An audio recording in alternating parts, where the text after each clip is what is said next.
And sadly, these are not backward compatible on the Xbox One or the Series X, so you'll just have to show that 360 some love if you haven't already. Who loves you, baby? That's right, I do. Let's begin with Ridge Racer Unbounded. Racers, start your engines! Style.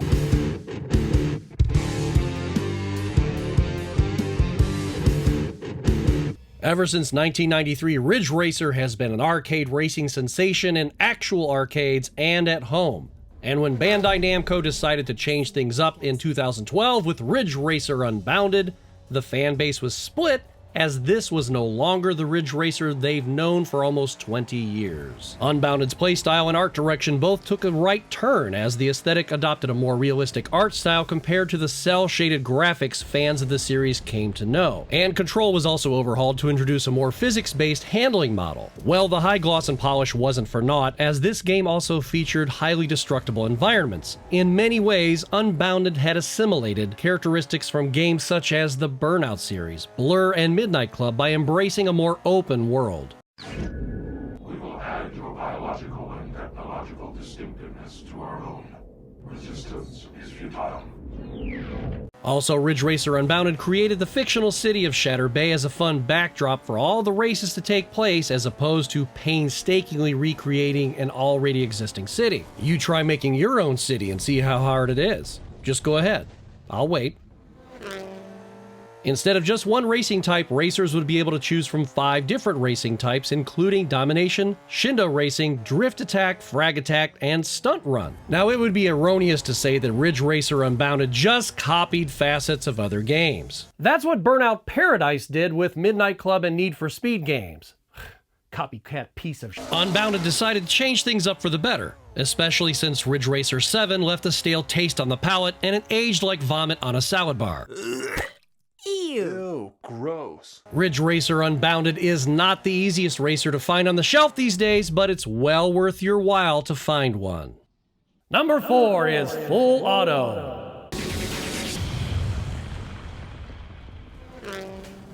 There are plenty of vehicular combat racing games out there. Some are cookie-cutter repeats of other games that just don't offer anything new to the formula.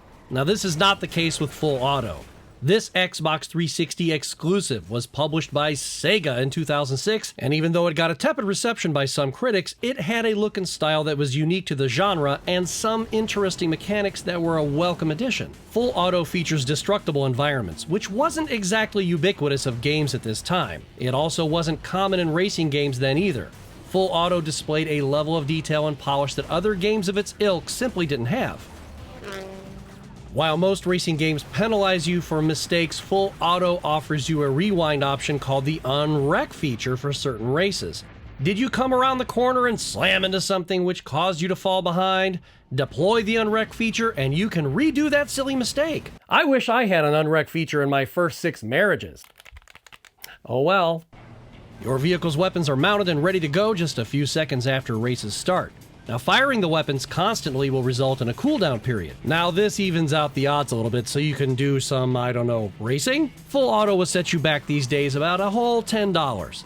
But bullets for the twin-mounted machine guns will set you back a few more bucks, so you better start saving up. I'm just kidding. Bullets are free and they're unlimited. Kind of like the breadsticks at the Olive Garden. Number 3 is NASCAR Unleashed. I know what you're thinking. Extreme and NASCAR don't belong in the same sentence because of... And even though turning left for hundreds of miles is a test of endurance and skill, there are many that would rather be thrown into a bag of schizophrenic squirrels than play a NASCAR game. In 2011, Activision showed us that 15 actual NASCAR drivers could actually do more than just turn left, and they could do it in places other than asphalt tracks. Unleashed literally unleashed NASCAR into the surrounding environment as the vehicles go off-road, off-track, through the city streets, beaches, and over the river and through the woods to grandmother's house we go. Well, that's how my grandmother drove. Realism takes a backseat to fun in Unleashed, as the arcade controls and wackiness will have you doing more than just going around in circles. NASCAR Unleashed will set you back about a whole $12, and that's not bad for a game that tries something new and fun rather than just doing the same old, same old. Number 2 is Nailed. I just love it when I can feel the vibes of an older game when I'm playing a newer game. When I first started playing Nailed from Techland and Deep Silver, I got downhill domination vibes from it just because of the look, feel, and speed of the game. But don't take that the wrong way. Nailed has a personality all of its own, and it's wild. That's what I said, wild.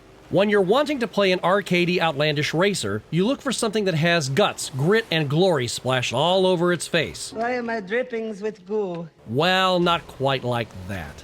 Nailed has tons of ATVs and dirt bikes to get your adrenaline pumping, but the stunning visuals and pumping original soundtrack and licensed songs by Rise Against, Slipknot, and Queens of the Stone Age are enough to keep your blood pumping.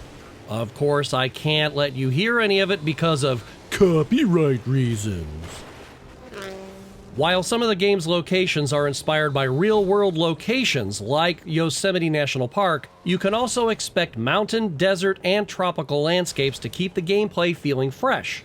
Back in 2010, Nailed got some mixed reviews, with many loving it and some poo-pooing it for God knows what reasons. Maybe those reviewers had pineapples shoved up their asses.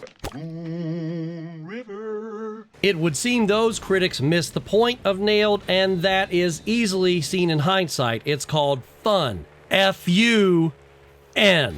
Fun. And number 1 is Mayhem.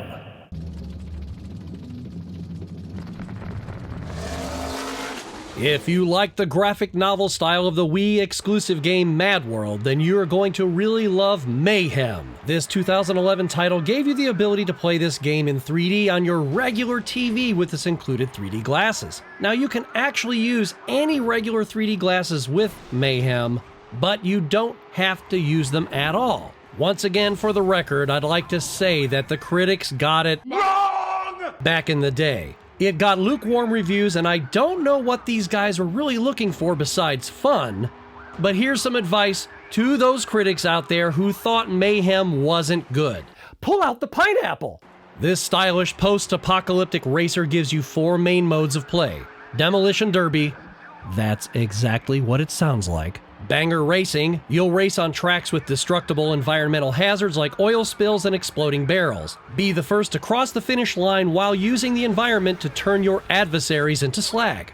Domination, where you strategically compete to hold designated zones on the track. And Eliminator, a last man standing race with a twist. With a split-screen mode and tons of unlockable cars, custom parts, and new cosmetic items for your cars, Mayhem will have you grinding your adversaries into the dirt with a bloody smile on your face. Have you played any of these extreme racing games for the Xbox 360, or do you have an extreme racing game that you love that wasn't on this list? Let me know in the comments below, and it may be in a future show. For more racing game videos, look no further than the playlist down here on the right. See you soon! Hey, thanks so much for watching. If you like Game Closet's videos, hit that like button real quick. Please consider subscribing and sticking around for more videos. There's a ton of fun and funny stuff here for you, so click one of the boxes on screen and I'd be happy to show you more in Dr. Scott's Game Closet.